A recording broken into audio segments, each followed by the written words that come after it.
राजस्थान के एक छोटे से गांव में रहती थी रुक्मा देवी। उम्र यही कोई 60 साल की होगी उनकी। गांव के लोग कहते थे कि वो औरत नहीं बल्कि डायन थी, क्योंकि शादी होते ही रुक्मा के पति की मौत हो गई और फिर धीरे धीरे उसके परिवार के सब लोग एक एक करके खत्म हो गए और साथ ही गांव में पड़ा अकाल। जमीन सूख गई, खेती सूख गई, लोग भूखे मरने लगे। रुक्मा को गांव से बाहर निकाल दिया गया और तब से वो गांव के बाहर झोपड़ी बनाकर रहने लगी। कोई भी रुक्मा के घर के आजू बाजू से गुजरता तक नहीं था। एक दिन गांव के रहने वाले रतन और उसकी पत्नी आनंदी को दूसरे गांव से आते वक्त रात हो गई और अंधेरे में रास्ता भटक के वो रुक्मा की झोपड़ी के पास जा पहुंचे। अरे आनंदी, ये क्या हो गया? हम तो रुक्मा डायन की झोपड़ी के पास आ पहुंचे। अब तो सब बुरा होगा। जल्दी जल्दी से निकल यहाँ से। हाँ जी, सही कहते हैं आप। ये डायन हमको खा जाएगी, जल्दी भागो यहाँ से। तभी रुक्मा झोपड़ी से बाहर आती है। अरे रुको, तुम लोग यहाँ मेरी झोपड़ी में आराम कर लो और देखो, इस रास्ते पर आगे मत जाना। हाँ, हमें आगे जाने से इसलिए रोक रही है ना, ताकि हमें मार डाले तू। अरे ना ना, मैं तो तुम्हारी जान बचाना चाहती हूँ, मेरी बात तो सुनो। डर की वजह से आनंदी और रतन वहां से भाग जाते हैं, लेकिन फिर अगले दिन गांव में खबर फैलती है कि रतन और आनंदी ने अपने घर में फांसी लगाकर आत्महत्या कर ली। वजह क्या थी किसी की समझ में नहीं आया। अगले दिन गांव में जोर का तूफान आया और भयानक तरीके से किसी के रोने की आवाज गूंजने लगी। अरे भाई, लगता है उस डायन रुक्मा ने गांव पे काला जादू कर दिया है। हाँ भाई, मुझे भी ऐसा ही लग रहा है। लगता है कल आनंदी और रतन मर गए। लगता है ये उसी का किया धरा है। हमें सरपंच के पास चलना चाहिए। वो दोनों आदमी सरपंच के घर पहुंचते हैं। अरे, तुम इस वक्त यहाँ पर क्यों आए हो? जानते नहीं बाहर क्या हो रहा है? कितनी डरावनी आवाज गांव में गूंज रही है। बस मालिक, किसी तरह आ गए।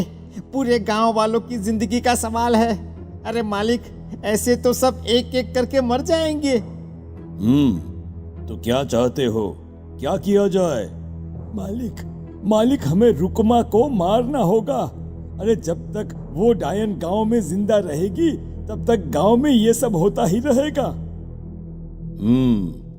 शायद ठीक कह रहे हो तुम लोग, मगर ये काम करेगा कौन? मालिक, अगर आप कहे तो हम दोनों मिलके इस काम को अंजाम दे दे। बस आपको हमें यकीन दिलाना होगा कि हम पकड़े नहीं जाएंगे। ठीक है, लेकिन बाहर जो आतंक का साया है उसमें तुम दोनों रुक्मा तक पहुंचोगे कैसे? हैं? क्या तुम्हें डर नहीं लगता?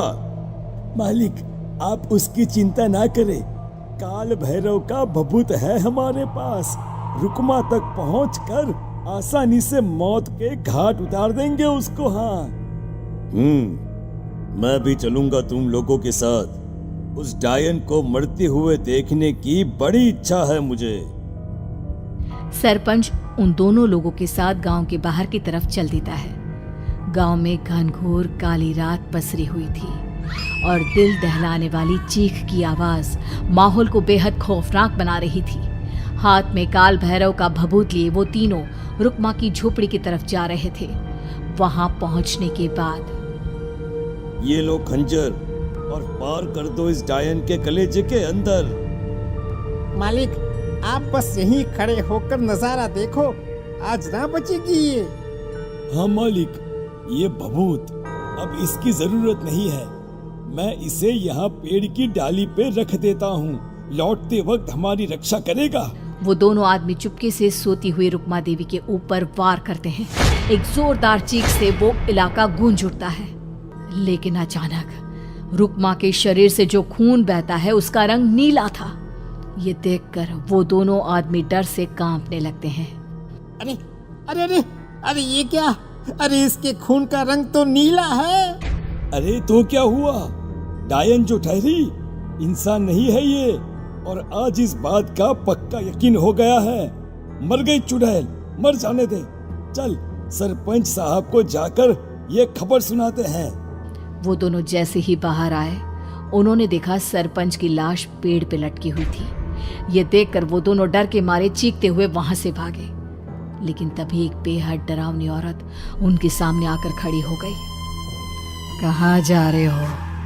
तुम्हें क्या लगा किसी का खून करके बच जाओगे तुम? कौन हो तुम? कौन हो? हमने तो डायन को मारा है, कुछ गलत नहीं किया भाई। वो डायन नहीं थी, वो इस गांव की रक्षा कर रही थी। तुम कौन हो और तुम्हें कैसे पता वो कौन थी? उसने रतन और आनंदी को मार डाला। रतन और आनंदी को मना किया था रुक्मा ने इस रास्ते से आगे जाने से, पर वही दोनों माने नहीं और उन दोनों ने मुझे देख लिया था, इसलिए उनका मरना तो तय था। क्या मतलब तूने मारा था और हम समझ रहे थे कि रुक्मा ये सब कर रही है? अरे वो तो मेरे कब्जे में थी, रोज अपने खून का चढ़ावा देकर इस गांव को बचा रही थी, तभी तो उसका खून नीला पड़ गया था। लेकिन तुमने तो उसे मारकर मेरा काम आसान कर दिया। अरे नहीं नहीं, हम नहीं मानते कि ये सच है। नहीं मानते तो बताओ सरपंच कैसे मरा फिर? क्योंकि उस वक्त तो तुम लोग रुक्मा को मार रहे थे ना, जवाब दो। हाँ बात तो सही है, इसका मतलब इसका मतलब अब तुम लोगों ने अपनी मौत को खुद दावत दी है, क्योंकि जो तुम लोगों को बचाने की कोशिश कर रही थी वो तो अब रही नहीं। अरे लेकिन कौन है वो जो हम लोगों को मारना चाहता है? आत्मा, रुक्मा के घर वालों की आत्मा। वो लोग कोई आम आदमी नहीं, खूनी भेड़िए थे और रुक्मा ने उनका ये राज जान लिया था। रुक्मा के अंदर शक्तियां थी जिसके चलते उसने उन सबको खत्म कर दिया। क्या? अरे लेकिन पूरा गांव तो समझ रहा था कि रुक्मा अपने घर वालों को खा गई। खा रुक्मा नहीं, मैं आ गई। क्योंकि असली डायन मैं हूँ और अब कोई नहीं बचेगा इस गांव में, कोई नहीं। भागो तुम दोनों। वो दोनों आदमी पागलों की तरह भागते हुए गांव पहुंचते हैं। वहां देखते हैं कि पूरा गांव खुद की नदी बन चुका था। हर तरफ लाशें ही लाशें पड़ी थी और रुक्मा के मरे हुए घर वाले उन लाशों को खा रहे थे। कुछ देर के बाद उन दोनों का भी वही हाल हुआ।